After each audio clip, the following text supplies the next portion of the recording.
मैं तो तुम्हारे हाथ की बनी कटहल की सब्जी का स्वाद ही भूल गया था। आज बहू ने उस स्वाद की याद को ताजा कर दिया।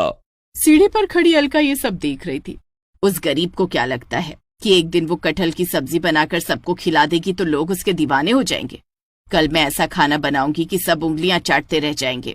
दूसरे दिन थोड़ा सा कटहल बच गया है। आप कहें तो कटहल की सब्जी दूसरे स्टाइल में बना दूं? ऐसे कटहल खराब होने से बच जाएगा और हमारा टेस्ट भी चेंज हो जाएगा। हाँ, बना दो। मुझे तो तुम्हारे हाथ से बनी कटहल की हर तरह की सब्जी पसंद है। रूपल दूसरे दिन भी कटहल की सब्जी बनाती है। लगता है बहू आज फिर कटहल की सब्जी बना रही है। बहू से जाकर कह दे कि हमारे लिए कटहल की सब्जी यहीं भिजवा दे। ससुर और दादी सास की बातें रूपल सुन लेती है। सब्जी बन जाने के बाद वो कटहल की सब्जी लेकर नीचे आती है। दादी माँ, मैं कटहल की सब्जी और रोटियां लाई हूँ, टेबल पर रख दे। रूपल खाना टेबल पर रख देती है। कटहल की सब्जी की खुशबू पहचान कर मुकेश भी वहां आ जाता है और दोनों नाश्ता करते हैं। थोड़ी देर में अलका खाने के टेबल पर नाश्ता लगाती है। आज मैंने सासू माँ की पसंद की खीर और आपके लिए मटर के पराठे, धनिया की चटनी बनाई है। लेकिन मैंने और माँ ने नाश्ता कर लिया है। मैंने आप लोगों के लिए इतना सब बनाया और आप दोनों ने बाहर जाकर नाश्ता कर लिया। दरअसल रूपल बहू ने कटहल की स्वादिष्ट सब्जी बनाई थी। हमने कटहल की सब्जी और गरम गरम रोटी खाई है। फिर से उस गरीब के हाथ की कटहल की सब्जी खा ली। अलका बहू, रूपल गरीब जरूर है लेकिन उसके हाथ में बहुत बरकत है।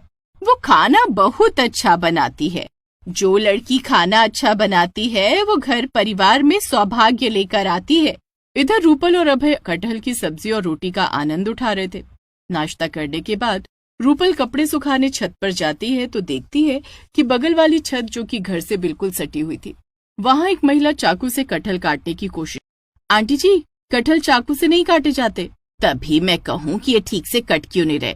कटहल तो हंसिया से काटे जाते हैं। आप रुकिए, मैं कटहल काट देती हूँ। रूपल अपने घर से हंसिया लेकर आती है और कटहल काट देती है। वो कटहल के टुकड़े करके महिला को दे देती है। ये लीजिए आंटी जी। धन्यवाद बहू, तुम अलका भाभी की बहू हो ना? हाँ, लेकिन आप कौन? मैं अलका भाभी की देवरानी सरिता हूँ। पहले हम साथ रहते थे, लेकिन एक दिन भाभी ने माँ जी से कहकर बंटवारा करा दिया और तब से हम दोनों अलग रहने लगे। दोनों परिवारों में बातचीत भी नहीं है, लेकिन तुम तो बहुत ही मिलनसार लड़की हो। तुमसे बात करके बहुत अच्छा लगा। मुझे कटहल की सब्जी बनानी नहीं आती, लेकिन शायद तुम्हारे घर में कटहल की सब्जी बन रही थी। हाँ, मैं ही तो बना रही थी। तभी तुम्हारे चाचा ससुर ने कल मुझसे कहा था, तभी तेरे चाचा ससुर आज कटहल लेकर आए। चाची जी, कटहल की सब्जी मैं बना देती हूँ। नहीं बहू, सब्जी तो मैं ही बनाऊंगी। तुम मुझे बताती जाना और मैं बनाती जाऊंगी। सरिता रूपल को अपने साथ अपने घर ले आती है, जहाँ रूपल सरिता को कटहल की स्वादिष्ट सब्जी की रेसिपी बताती है और सरिता सब्जी बनाती है।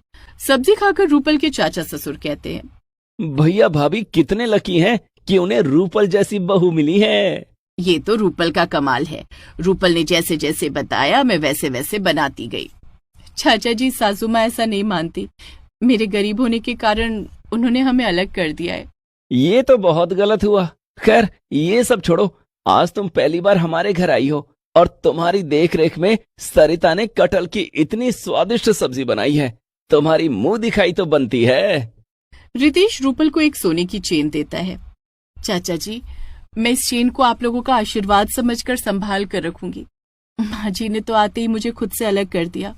आप दोनों मुझे खुद से अलग मत करना। नहीं बहू, हम ऐसा नहीं करेंगे। अभय को हमारा प्यार बोलना, वो तो हमें जैसे भूल ही गया है। मैं उनसे कहूंगी कि वो आप दोनों से आकर मिले। ठीक है बहू। अच्छा, अब मैं ऑफिस जा रहा हूँ। मैं भी चलती हूँ।